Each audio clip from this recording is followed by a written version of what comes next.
সবাইকে আসসালামু আলাইকুম। এই ভিডিওর শুরুতে আপনারা যেমনটা দেখলেন, এই ধরনের লোগো আমরা কিভাবে তৈরি করতে পারি। দেখেন, এই ধরনের লোগো আমাদের সবারই থাকা দরকার। আপনি চাইলে যে কোনো সময় আপনার ছবিতে বা ভিডিওতে আপনি ব্যবহার করতে পারবেন। যেখানে যেমনটা দেখলেন, আমাদের নিজেদের ছবি দিয়েই কিন্তু এই ধরনের লোগো আমরা তৈরি করতে পারছি, তাও আবার মোবাইল ফোন ব্যবহার করে। তো চলুন শুরু করি আমাদের আজকের ভিডিও। সম্পূর্ণ ভিডিও জুড়ে সাথে হচ্ছে আমি আদনান হাসান। প্রথমে আমরা পিক্সার্ট নামের এই অ্যাপটি ওপেন করব। অ্যাপটিতে আমাদের ফটোটি ইম্পোর্ট করব। তারপর এখানে আমাদেরকে চলে যেতে হবে ইফেক্টসে।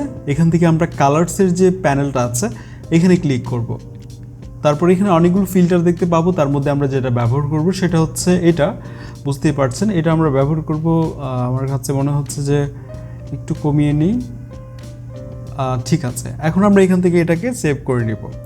আমরা দেখছি কিছু বিজ্ঞাপন আসছে, আমরা এখান থেকে ইজিলি কিন্তু চাইলে পিকচার্ট থেকে এই ছবিটি সেভ করতে পারি।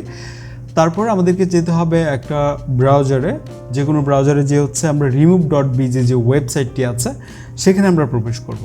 তো এই ওয়েবসাইটে চলে আসার পর আমরা এখানে হচ্ছে আপলোড ইমেজে যে আমাদের ছবিটাকে আপলোড করব এখানে, যেটা আমরা পিকচার্ট দিয়ে সেভ করলাম। তারপর এখান থেকে এটা ডাউনলোড করে নেব। এখন আমাদেরকে প্রবেশ করতে হবে Pixellab নামের অ্যাপটিতে। এখানে আসার পর টেক্সট আমরা সরিয়ে নিচ্ছি। তারপর এখান থেকে আমরা এখানে ক্লিক করব। তারপর এখান থেকে চলে যাব কালারে। এখান থেকে আমরা হোয়াইট কালারটাকে সিলেক্ট করব। তারপর এখান থেকে প্লাস আইকনে যাব, এখান থেকে ফ্রম গ্যালারি, তারপর remove.bg থেকে ডাউনলোড করা এই পিকচারটা হচ্ছে ইম্পোর্ট করব। আমরা এতটুকু ক্রপ করে নিচ্ছি। এরপর আমরা একটি টুল ব্যবহার করব এখানে, আপনারা মিউজিকের সাথেই দেখতে থাকুন।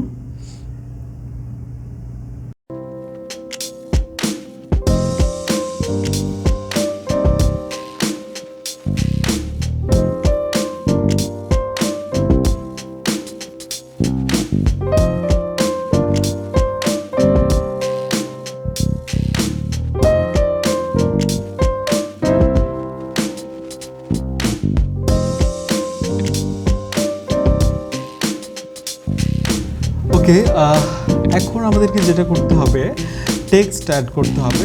তো এর জন্য আবারও এখানে যাচ্ছি আমরা, এখান থেকে আমরা টেক্সট অ্যাড করব। তো এখানে আমি লিখছি শাকিব খান, এখানে আপনি আপনার নাম লিখবেন। দেন এখান থেকে আপনি এটাকে নিচে নিয়ে আসেন। এরপর আমরা যেটা করতে পারি, আরও কিছু টুল ব্যবহার করব। এখান থেকে এই মেনুতে চলে এসে আমরা চলে যাব ঠিক এই দিকটাতে। এখানে ফন্ট ক্লিক করব। তারপর এখান থেকে এই প্যানেল থেকে ফন্টসের শুরুতে যে প্যানেল আছে এখানে যে হচ্ছে আমরা এখান থেকে নেভিস এই ফন্টটা হচ্ছে আমরা ব্যবহার করছি। তো আমার কাছে একদম মানে নর্মাল লাগছে। আমরা এই দিকটাতে সে অ্যালাইন ক্লিক করব। তারপর এখান থেকে এটা আমরা সিলেক্ট করে দিব। তারপর এই দিকটাতে এসে আমরা লাইন স্পেসিং এখানে ক্লিক করব আবারও। তারপর এটা কিছুটা কমিয়ে দিলে দেখতে পাবো এরকম দেখাচ্ছে। আমার মনে হয় এভাবে ভালো লাগবে। ওকে, এখন আমাদেরকে যেটা করতে হবে, আমরা ঠিকঠাক অ্যাডজাস্ট করে নিব। তারপর এই দিকটাতে এসে আমরা চলে যাব আবারও এখান থেকে ট্রান্সপারেন্টে ক্লিক করব। তারপর এখান থেকে আমরা সেভ আইকনে ক্লিক করে সেভ অ্যাজ ইমেজ, দেন এখান থেকে আপনি আলট্রা সিলেক্ট করে হচ্ছে সেভ টু গ্যালারিতে ক্লিক করলে সেভ হচ্ছে।